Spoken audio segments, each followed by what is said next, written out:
Muito bom dia a todos. Pela graça de Deus, eu gostava de ler convosco uma passagem em Gálatas. E gostava que, antes de lermos, cada um de nós pensasse nestas últimas palavras que foram cantadas. Quando com Deus irei para sempre morar. Quero cada um de vocês, eu e vocês, pense se isto vai acontecer comigo. Se um dia irei estar para sempre com Deus, por toda a eternidade. Eu fico repleto de alegria quando ouço esta música, quando canto, gosto muito desta música, bem melhor que tudo. Termina com estas palavras extraordinárias que nos devem levar a um gozo imenso, mesmo no meio das dificuldades, nos dias maus e, contudo, estar a sorrir, com esperança no belo porvir. Cada um de vocês pense se está preparado para quando o Senhor Jesus Cristo vier buscar a sua igreja, buscar aqueles que são seus, se eu irei subir, se eu irei estar para sempre com o Senhor. Eu quero então ler uma passagem em Gálatas e algumas das coisas que eu vou aqui falar eu repito-me muitas vezes. E como dizia um irmão nosso que eu muito estimo, eu estou preocupado quando eu não disser as mesmas coisas, repetir as mesmas coisas. Porque há pessoas que às vezes querem dizer sempre coisas novas. Como aqueles atenienses que queriam só saber de novidades. Eu quero falar-vos de coisas que já vos tenho falado algumas vezes, talvez me repita um pouco, mas é segurança para vós, para aqueles que já ouviram e para aqueles que não ouviram. Pode ser uma oportunidade única para ouvirem falar da graça de Deus, da mensagem da graça de Deus pura e não adulterada. Porque o que se passava aqui em Gálatas 1 é que havia algumas pessoas que tinham ouvido a mensagem da graça de Deus e depois estavam a trocá-la por outra coisa, que já não era a graça de Deus. Era um evangelho adulterado, um evangelho, uma boa notícia que, quando se pega na melhor notícia que a humanidade alguma vez ouviu, e se altera, nunca vai ser para melhor, vai ser para pior. E o que se passa é que quando se pega na mensagem da graça de Deus, no evangelho, nas boas novas da graça de Deus, e se altera, deixa de ser boas notícias. Passa a ser uma má notícia. E é isso que nós vamos ler rapidamente em Gálatas 1, os primeiros 12 versículos. Paulo, apóstolo, não da parte dos homens, nem por homem algum, mas por Jesus Cristo e por Deus Pai, que o ressuscitou dos mortos, e todos os irmãos que estão comigo às igrejas da Galácia. Graça e paz da parte de Deus Pai e da de nosso Senhor Jesus Cristo, o qual se deu a si mesmo por nossos pecados, para nos livrar do presente século mau, segundo a vontade de Deus nosso Pai, ao qual glória para todo o sempre. Maravilho-me de que tão depressa passasseis daquele que vos chamou à graça de Cristo para outro evangelho, o qual não é outro, mas alguns que vos inquietam e querem transtornar o evangelho de Cristo. Mas ainda que nós mesmos, ou um anjo do céu, vos anuncie outro evangelho, além do que já vos tenho anunciado, seja anátema. Assim como já vos dissemos, agora de novo também vos digo. Se alguém vos anunciar outro evangelho, além do que já recebestes, seja anátema. Porque persuado eu agora a homens ou a Deus? Ou procuro agradar a homens? Se estivesse ainda agradando aos homens, não seria servo de Cristo. Mas faço-vos saber, irmãos, que o evangelho que por mim foi anunciado não é segundo os homens, porque não recebi nem aprendi de homem algum, mas pela revelação de Jesus Cristo. Paulo escreve aos crentes na Galácia. Galácia era uma zona onde estavam inseridas várias localidades, várias cidades, e onde Paulo tinha estabelecido várias igrejas. Listra, Derbe, Icónio, Antioquia, da Pisídia, entre outras. E estes Gálatas, nós podemos ver, agora por uma questão de tempo não vamos ler, mas Paulo teve grandes dificuldades quando pregou lá a mensagem da graça de Deus. Porque ele chegava lá, falava-lhes de Cristo, que pode salvar a todo aquele que pela fé se chega a Deus, pela fé na obra redentora do Senhor Jesus Cristo se chega a Deus, chegava lá e anunciava. E alguns ouviam, alguns até queriam, mas vinham sempre pessoas mal intencionadas, uns judeus mal intencionados, que hoje em dia se chamariam os religiosos, dizer-lhes: não, o que Paulo está a dizer não é verdade, falta-vos qualquer coisa, vocês não podem pensar que é só crer em Deus, vocês têm de fazer coisas, vocês têm de naquele tempo tinham a circuncisão, tinham o batismo, tinham a guardar a lei, tinham uma série de coisas que lhes diziam que vocês têm de fazer. E sempre aconteceu isto. Sempre que Paulo chegava a algum lado aqui na Galácia e pregava, acontecia-lhe o mesmo. Vinham alguns por trás e conseguiam mudar a cabeça daquelas pessoas. Aquelas pessoas eram muito, como nós somos todos, muito dados à mudança. Ouvimos uma coisa daqui, vamos atrás, ouvimos outra, se calhar vamos atrás. Mas estes eram particularmente problemáticos nesse aspecto. Deixavam-se levar por qualquer vento de doutrina. E Paulo entristecia-se muito. Porque Paulo percebia que a mensagem que pode salvar o homem, que salva o homem, a única mensagem que salva o homem é de que Cristo veio ao mundo salvar os pecadores, dos quais eu sou o principal, dizia ele. Ele diz em 1 Timóteo 1,15: esta é uma palavra fiel e digna de toda a aceitação, que Cristo Jesus veio ao mundo para salvar os pecadores, dos quais eu sou o principal. Ele percebia isso. Ele percebia que todos os homens são pecadores. E que Deus, em vez de deixar os homens entregues aos seus pecados, enviou ao mundo o Senhor Jesus Cristo para morrer em nosso lugar. Ele veio ao mundo não para dar um exemplo, se bem que faríamos bem em atentar para as suas virtudes, para a sua vida, e aprender. Mas o objetivo principal não é dar o exemplo, ensinar uma nova doutrina. Ele veio ao mundo para salvar os pecadores, dos quais eu sou o principal. E ele, ao morrer no nosso lugar, morrer a morte que eu merecia por ser pecador, agora Deus pode salvar perfeitamente todo aquele que pela fé se chega a Deus e diz: eu sou um pecador, eu merecia a morte, eu merecia este castigo que o Senhor Jesus Cristo sofreu. Obrigado, Senhor, por teres enviado o Senhor Jesus Cristo ao mundo para morrer a morte que eu merecia. E eu aceito como meu único e suficiente Salvador. Eu compreendo que Ele é o único mediador entre Deus e os homens. E Deus pode salvar perfeitamente todos aqueles que pela fé e desta forma se chegam a Deus. Para salvar os pecadores, dos quais eu sou o principal. Eu tenho dito isto várias vezes e lá está uma das que eu vou repetir. Paulo dizia: dos quais eu sou o principal.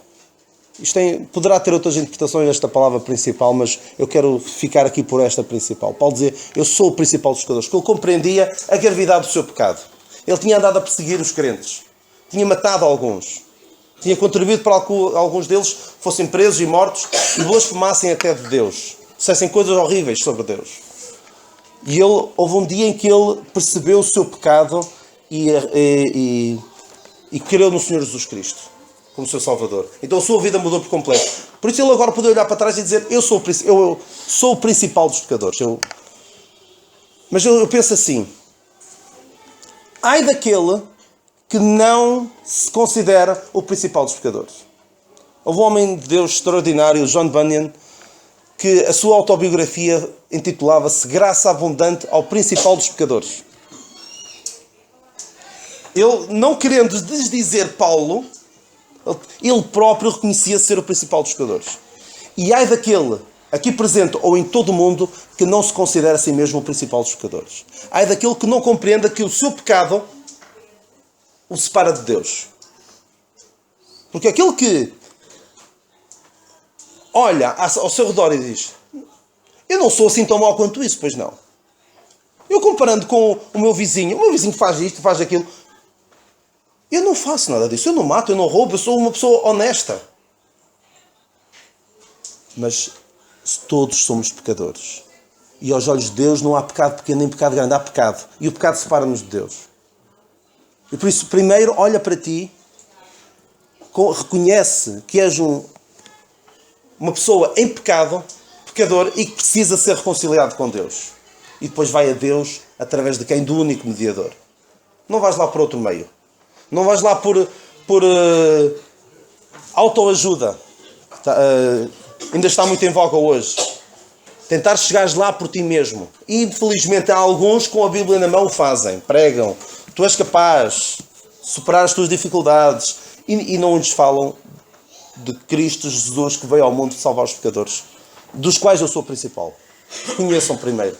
Conheçamos primeiro que somos pecadores e que somos os principais pecadores e que o nosso pecado fez sofrer, causou a morte ao nosso Senhor Jesus Cristo. E sabem, Deus quer que todos os homens se salvem. A palavra de Deus diz-nos também, o apóstolo Paulo diz a Timóteo, Deus quer que todos os homens se salvem. E Deus tornou as coisas muito simples. Deus tornou as coisas muito democráticas. De tal forma que não é preciso eu ser muito rico, não é preciso eu ser muito inteligente, não é preciso eu ser melhor do que qualquer outra pessoa em qualquer área para poder aceitar a salvação de Deus. Até uma criança pode compreender. Por isso, aceita. É a decisão mais racional que podes tomar na tua vida. É a decisão... Eu ponderei falar sobre uma expressão, poderei falar noutra altura sobre isso, em que o apóstolo Paulo diz, a dada altura, fora razoável, na verdade, ó varões, ter-me dado ouvidos. E Paulo hoje diz a toda a gente, a palavra de Deus diz, mas através do apóstolo Paulo diz, é razoável. Faz todo sentido que tu dês ouvidos, ao que a palavra de Deus diz. Se não deres ouvidos, o que acontecia ali, se as pessoas, nessa passagem de Atos 27, recomendo a leitura, se não dermos ouvidos ao que o apóstolo Paulo diz, hoje, ao que a Bíblia diz, através do apóstolo Paulo, também não quero estar aqui a endeusar Paulo, se não deres ouvidos, vais ao fundo, como aquele barco iria, se as pessoas não dessem ouvidos a Paulo. Inicialmente não quiseram dar ouvidos, e depois lá acabaram por dar, e foi isso que os permitiu salvarem-se. E se tu hoje não deres ouvidos ao que a palavra de Deus diz, cuidado. Diz a palavra de Deus, hoje se ouvires a sua voz, não endureçais os vossos corações. Pode ser a última oportunidade. Todos nós fazemos planos para esta semana. Eu fiz planos para estar aqui. Fiz planos para passar aqui mais uns dias com a minha família. Em baixo. Mas eu não sei se vou durar mais 5 minutos. Eu não sei as estatísticas, quantas pessoas é que morrem por minuto. Ou por dia. Mas eu tenho quase certeza que as pessoas que vão morrer durante o dia de hoje fizeram planos para amanhã. E nós não sabemos. Por isso, toma esta decisão por Cristo. Quanto antes. Porque Cristo veio ao mundo para salvar os pecadores. E veio para salvar os pecadores. Eu costumo dizer uma salvação tripla. Uma salvação desta que nós falámos de quando com Deus irei para sempre morar. Irei para morar para sempre no céu com Ele. Salvar-me, ou seja, salvar-me da condenação do inferno, da condenação futura. Mas salvar-nos também da grande tribulação. Virá um tempo terrível em que os filhos de Deus serão poupados, porque o Senhor Jesus Cristo virá buscá-los antes disso. Irão ser poupados. Há grande tribulação. Deus também nos livra, o Senhor Jesus Cristo também nos livra da ira futura. Mas também nos quer livrar, como diz aqui, e já passei quase um quarto de hora, ainda não peguei na passagem, diz-nos aqui em Gálatas 1, mas é importante que percebamos que Deus ama-nos tanto e quer nos salvar a todos, sem exceção. E por isso o apóstolo Paulo ficava triste quando a melhor mensagem do mundo estava a ser posta em causa, estava a ser deturpada. E o apóstolo Paulo diz aqui, nesta passagem extraordinária, no versículo 4 de Gálatas 1, o qual se deu a si mesmo por nossos pecados, para nos livrar do presente século mau, segundo a vontade de Deus nosso Pai. Ele quer livrar-nos também de viver neste mundo de uma forma sem sentido, sem rumo, sem direção. Porque quem não aceita a bondade e o amor de Deus pode pensar que vive feliz, mas vive sem sentido, sem um rumo. Não sabe para onde vai. Mas vamos então ler Gálatas. Vamos então concentrar-nos agora aqui em Gálatas. Já comecei por falar do versículo 4. Deus quer salvar a todos. Quer salvar a todos, não só de ir para o inferno, não só da grande tribulação, mas também de viver neste mundo, neste presente tempo, de uma forma sem sentido, sem rumo, sem direção. Então o apóstolo Paulo está estupefacto. Está tristíssimo com o facto de, como vemos aqui no versículo 6, maravilha-me que tão depressa passasseis daquele que vos chamou à graça de Cristo para outro evangelho. Os Gálatas tinham inicialmente aceitado a mensagem da graça de Deus e estavam agora a aceitar outro evangelho. Uma mensagem contaminada, adulterada, deturpada, e estavam a anunciá-la. O problema é que eles estavam a anunciá-la aos outros. Estavam a dizer, Cristo somente não chega. Vocês precisam de mais qualquer coisa. E ai de quem hoje em dia anuncia semelhante coisa. Ai de quem diz que o que Cristo fez na cruz não chega. Precisas de mais isto, mais aquilo, mais aquilo. O problema é quando se começa a pôr mais qualquer coisa, nunca mais se para. E estraga-se. Costumo comparar o que as pessoas fazem à graça de Deus com aquilo que um dia um homem, por acidente, estragou um pouquinho um quadro. Deixou cair com um salpique de qualquer coisa acima do quadro. E depois foi tentar remediar aquele problema e quando tal tinha aquilo tudo absolutamente estragado. Quando ele fez qualquer coisinha ali naquele quadro, o quadro já estava, aquela obra de arte estava arruinada. Mas o problema é que ele depois não conseguiu parar. Depois de tentar resolver aquele problema, foi problema em cima de problema, e quando deu por ela, estava tudo completamente, estava o quadro arruinado. E o que as pessoas fazem com a graça de Deus é, começam a pôr isto, e mais aquilo, coisas aparentemente inofensivas, mas a graça de Deus deixa de ser a graça de Deus.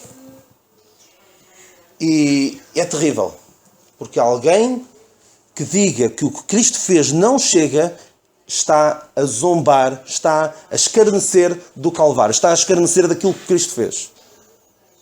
Dizer que o que Cristo fez por nós, ao dar a sua vida por nós e ao ressuscitar, não chega? Por favor. Não brinquem. Não brinquem com a graça de Deus. Isso é como alguém disse, em tempos, um grande evangelista escocês dizia, e lá vou-me repetir outra vez, suportem os meus irmãos e é a segurança para vós. Ele dizia: se eu para ser salvo precisasse de crer em Cristo, no que Cristo fez por mim, e além disso vergar o meu dedo um bocadinho que fosse, o meu dedo, se eu colocasse a minha fé no que Cristo fez, mas também no meu simples dobrar de dedo, duas coisas aconteceriam. A salvação deixava de ser pela graça, porque eu estava a incluir uma obra minúscula, uma coisinha insignificante, parece que não faz mal a ninguém vê, mas eu sei e eu estou a depositar a minha fé naquilo. A salvação deixava de ser pela graça. E além disso, eu nunca teria a certeza da salvação, porque não sabia se tinha feito bem o suficiente. E esse é o problema com as pessoas que querem acrescentar obras à salvação que Deus oferece. Nunca têm a certeza se fizeram já o suficiente. Perguntem a qualquer pessoa que ande a anunciar outro evangelho, que não o evangelho da graça de Deus, se tem a certeza da sua salvação, se tem a certeza que Deus já aceita. A maior parte das pessoas responde: não sei, ninguém pode ter a certeza. Porque não podem ter a certeza mesmo. Porquê? Porque mancharam a graça de Deus, abandonaram a graça de Deus, caíram da graça de Deus e não podem ter a certeza. E por isso é extraordinária esta expressão. No versículo 3, Paulo diz muitas vezes graça e paz. Ninguém pode ter paz se não aceitar antes a graça de Deus. Andam aqui desesperados. Será que eu já fiz o suficiente? Será que isto já chega? E morrem sem ter a certeza. E quem morre sem ter a certeza não tem a salvação. Quem é que pode ter a salvação? Não é quem é melhor que os outros, quem faz mais que os outros, mas quem, compreendendo o seu estado de pecador perante Deus, aceita esta mensagem gloriosa da graça de Deus. E não inventa. Porque o que Deus diz é: crê somente. E não diz: não precisas de fazer isto. Não faças. Não faças nada para merecer a graça de Deus. Atenção, claro que depois é suposto eu fazer o bem, fazer boas obras, ajudar o próximo, mas isso é como uma consequência da salvação. A Bíblia diz claramente: pela graça sois salvos por meio da fé, isto não vem de vós, é dom de Deus, não vem das obras para que ninguém se glorie. Mas diz depois, vou ler para... porque somos feitura sua, criados em Cristo Jesus para as boas obras. Ou seja, as boas obras é natural, uma coisa absolutamente normal no crente. Deveria ser. Mas não é uma condição para ser salvo. Porque alguém que vá a Deus e disser: obrigado pelo Senhor Jesus Cristo pelo que Ele fez, mas eu acho que também posso fazer alguma coisa para ajudar à minha salvação. Isso é como esta ilustração que costumo dar Eu tive a felicidade de alguém me dar uma casa. Uma sorte, uma felicidade. Imagina o que era chegar à beira do meu sogro e dizer: olha, obrigado pela casa, espetacular, muito ótimo mesmo, eu quero te dar 5 euros pela casa. Para merecer mais a casa. O que é que ele ia achar? Ia ficar insultado, certamente. Eu não posso. Aquilo foi uma dádiva. Ele deu-me. Quem sou eu agora para dizer eu vou merecer isso? Não mereço. É um dom imerecido. Ele deu-me porque quis. E Deus oferece a salvação a todos aqueles que disseram eu quero. Agora, eu querer fazer por merecer a salvação, alguém dizer tens a certeza da salvação? Estou a fazer por isso. Estás a fazer por isso? Mas Cristo já fez tudo. Achas que vais inventar alguma coisa? Achas que vais acrescentar algo? Não faças. Para que ninguém se glorie. Era o que faltava alguém um dia chegar ao céu e dizer obrigado, Deus, tu providenciaste um meio para ser salvo, mas eu também fiz qualquer coisa, por isso mereço aqui um lugar especial, um lugar VIP, porque eu fiz. Não. Vamos entrar no céu todos com os mesmos méritos. Ou seja, nenhuns. Pelos méritos de Cristo, qualquer pessoa um dia vai para o céu. Era o que faltava. Mas alguns, que era o que estes gálatas estavam a acreditar nesta mensagem, que precisavam fazer algo mais. E essas coisas podem ser várias. No tempo deles era a circuncisão, era o batismo, era a guarda da lei. E ele tem de lhes dizer que isto era outro evangelho. Não é, ele diz, para outro evangelho, o qual não é outro. Mas alguns que os inquietam e querem transtornar o evangelho de Cristo. Ele usa aqui um jogo de palavras que no grego não havia esse problema, no português há. No grego há 2 palavras para outro. É o hetero e o allos. E significam coisas diferentes. São outros diferentes. E estes outros, eu comparo-vos, eu dou-vos esta seguinte ilustração. Imagina que eu estou a tomar um chá num café. Estou a tomar um chá e acabo de tomar aquele chá e digo ao empregado, eu quero outro. Quero outro chá. Ele, pelo meu outro, ele não percebe se eu quero outro igual àquele ou outro, sei lá, estava a tomar camomila, agora quero de quero outro chá, um chá diferente. No português não se percebe, no grego percebe-se. Se eu quisesse dizer, eu quero um chá de tília, eu digo que quero um hetero, quero outro diferente. Mas se eu quiser quero outro igual, eu dizia allos. Então, o que é que estava a acontecer? Eles tinham aceitado outro evangelho, o qual não é outro. Ou seja, tinham abraçado uma mensagem, outra mensagem, que não tinha o mesmo efeito. E alguém que hoje em dia aceite o evangelho, um evangelho hetero, um evangelho, outro evangelho, esse evangelho não tem o mesmo efeito. Não é um sucedâneo, não é algo que produza o mesmo efeito. Não é um genérico. Não há genéricos no evangelho. Só há um evangelho da graça de Deus, não podemos ir atrás de outro, com umas pequenas nuances, não. O evangelho da graça de Deus é que Cristo Jesus veio ao mundo para salvar os pecadores, dos quais eu sou o principal. E quem quiser outro evangelho, quem quiser o evangelho do eu também posso fazer alguma coisa, ou um evangelho que alguns que o pregam gravemente, um evangelho que não fala da cruz de Cristo, não fala da morte e da ressurreição do Senhor Jesus Cristo, do seu poder para salvar o pecador. Há pessoas que não falam do pecado. Pode ir a muitas igrejas. E, por exemplo, o nosso irmão Zé Luís, que vem um bocadinho mais longe, se calhar passa por dezenas de igrejas até chegar aqui. Mas se calhar muitas delas não falam da mensagem da graça de Deus. Falam de Deus, falam de Cristo, Só que algumas, infelizmente, não falam do pecado. Que é um tema pouco popular. As pessoas não gostam de ouvir. Mas é coisa mais importante que as pessoas precisam de ver é que têm um problema e há uma solução para esse problema. O problema do seu pecado tem de ser resolvido. E esses que esburacam o evangelho ou acrescentam o evangelho estão a pregar outro evangelho, o qual não é outro. Ou seja, é outro evangelho que não faz o mesmo efeito, ou seja, é um evangelho que não salva. E um evangelho que não salva, uma boa notícia que não salva é uma má notícia. Ou seja, e é que esta expressão é extraordinária. Alguns que os inquietam e querem transtornar o evangelho de Cristo. Estes Gálatas estavam sossegados na graça de Deus. Descansados. Tinham graça e tinham paz. Vieram alguns e inquietaram-nos. Agitaram-nos. Esta palavra aparece também no Evangelho de João, quando vinha o anjo e agitava as águas. As águas estavam calminhas. Vinha o anjo e agitava. Estes crentes da Galácia estavam descansados na graça de Deus. E vieram estes religiosos e disseram: o quê? Só querem em Cristo? Mais nada? Não, vocês têm que fazer isto. E eles ficaram preocupadíssimos, agitados. Graça e paz. Quem não aceita a graça não tem paz. E estes queriam transtornar o Evangelho de Cristo. Transtornar o Evangelho de Cristo não é apenas alterar um bocadinho. É transformar no oposto. Esta palavra transtornar aparece mais 2 vezes no original da palavra de Deus. Aparece quando Pedro diz: o sol se converterá em trevas. E aparece também quando Tiago diz: o vosso riso se transformará em choro.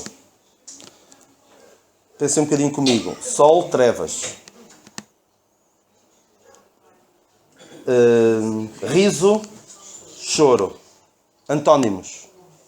São coisas completamente opostas. Ou seja, transtornar o Evangelho de Cristo não é apenas... é um bocadinho diferente. Eles lá dizem que nós precisamos fazer boas obras para ser salvos, ou que nós podemos perder a salvação se não fizermos tudo certinho e direitinho. Mas é parecido. Não, é o oposto. E o que é o oposto do Evangelho? O que é o oposto de boas novas? De boas notícias? É más notícias. E hoje em dia alguém dizer: tu precisas de fazer algo para merecer a salvação, ou tu precisas andar aqui certinho e direitinho o resto da vida para que Deus um dia te aceite, isso não são boas notícias. Isso são más notícias. E isso não salva ninguém. Porque isto de dizer tu tens de andar certinho e direitinho até ao fim da vida, porque se pecares uma vez que seja, ou o que for, tu perdes a salvação, isto não é salvação. Isto é liberdade condicional, se me permitem. Tu estás salvo, mas se falhas, estás... ou pena suspensa, talvez seja... é pena suspensa, é o termo mais correto. É uma pena suspensa. Isso não é salvação. Deus salva perfeitamente. E quando o Senhor Jesus Cristo disse: está consumado, Ele não estava a brincar. Não foi um delírio de quem estava quase a dar a sua vida. Isto é, Ele sabia o que estava a dizer. Está consumado, está feito, fiz tudo.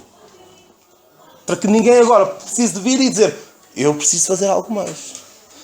Cuidado. E Paulo dá uma maldição sobre qualquer pessoa que pregar outro evangelho. Ai de quem pregar outro evangelho. Ai de quem mexa com a graça de Deus.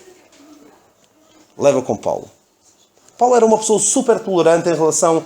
quando alguém lhe pisava os calos, quando alguém lhe fazia mal, ele: está tudo bem, eu me alegro, continuem, se estão a fazer as coisas, se está a haver proveito para o Evangelho, continuem. Agora, quando mexem com a graça de Deus, não.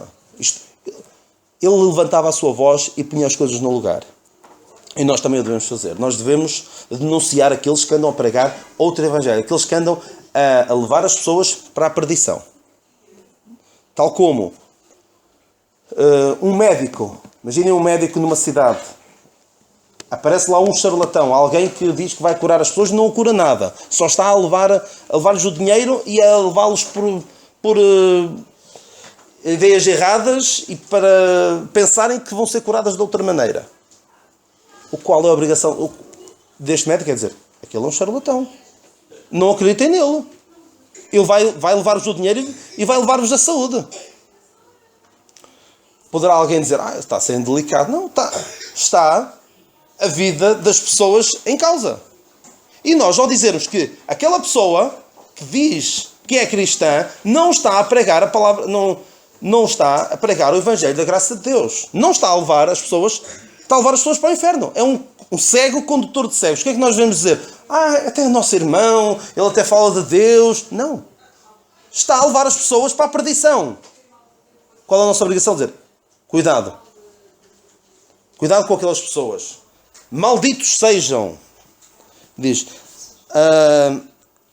ainda que nós mesmos, um anjo do céu, vos anuncie outro evangelho, este evangelho diferente do de Paulo, seja maldito. E ele repete, agora também, como também já vos dissemos, agora de novo também vos digo, se alguém vos anunciar o teu evangelho que já recebestes, seja anátema. Ele diz, não pensem que eu estava empolgado com o que estava a dizer e disse assim um bocado da boca para fora. Não, é mesmo isto que eu quero dizer. E termino dizendo que, aqui no versículo 11, o evangelho que por mim foi anunciado não é segundo os homens. Não é segundo os homens no sentido em que ele não recebeu de homem algum, como ele depois diz. Mas gostava também de vos dizer, este evangelho que o apóstolo Paulo prega e que nós devemos pregar, não é um evangelho que nós esperemos que tenha grande aceitação por parte das pessoas. Apesar de ser racional, ser razoável que as pessoas o aceitem, infelizmente, é natural que as pessoas o rejeitem. Só mesmo o trabalho do Espírito Santo nelas, mais do que as minhas palavras, pode levá-las a aceitar. Porque não é uma coisa agradável de se ouvir. Claro que as pessoas gostam de ir a uma igreja, e mesmo que não preguem o Evangelho da graça de Deus, que as faça sentir bem. Há pessoas que dizem, eu gosto de ir à igreja, eu gosto de ouvir, falar. Mas esta mensagem que nós pregamos não pode deixar o descrente descansado. Não pode deixá-lo bem visto na fotografia. Esta mensagem da graça de Deus deixa o homem num plano horrível. De perdição. De total depravação. E de condenação iminente. Partida iminente deste mundo e de condenação. Claro que isto não é agradável de se ouvir. Alguém gosta de ouvir sistematicamente, tu és um pecador e tu precisas de reconciliar com Deus, senão vais para o inferno? Ninguém gosta de ouvir. E por isso, se alguém aqui está que ouve o Evangelho e está a ouvir outra vez, não espere por tomar esta decisão. É a decisão mais razoável, é a decisão mais urgente na sua vida. Apesar de não ser agradável de ouvir isto, apesar de não ser agradável levar com este murro no estômago, eu sou assim tão mau? Eu sempre pensei que eu até era bastante razoável nos meus procedimentos, bom cidadão, e tu dizes-me agora que eu sou um pecador que preciso da salvação que Deus me oferece. Mas por isso é que este Evangelho não é segundo os homens. A mensagem da graça de Deus diz-nos, em poucas palavras, diz-nos que tu és tão mau, tão mau, tão mau que nem Deus te pode consertar. Precisas de morrer com Cristo, ressuscitar com Cristo, ser sepultado com Cristo e ser ressuscitado com Cristo para uma nova vida. Só assim é que Deus pode fazer alguma coisa contigo. Tens de morrer. E quando é que tu morres? Morres quando reconheces na cruz de Cristo, aquela era a minha morte. Eu merecia aquela morte. E aí tu és morto com Cristo, sepultado com Cristo e depois ressuscitado com Cristo para uma nova vida. De resto, não vais lá com religião, com filosofia, com o que quer que seja. Só através da salvação e da regeneração do Espírito Santo. Que o Senhor nos abençoe e que nos ajude a não abrir mão desta graça de Deus, que é a coisa mais maravilhosa que o mundo alguma vez conheceu.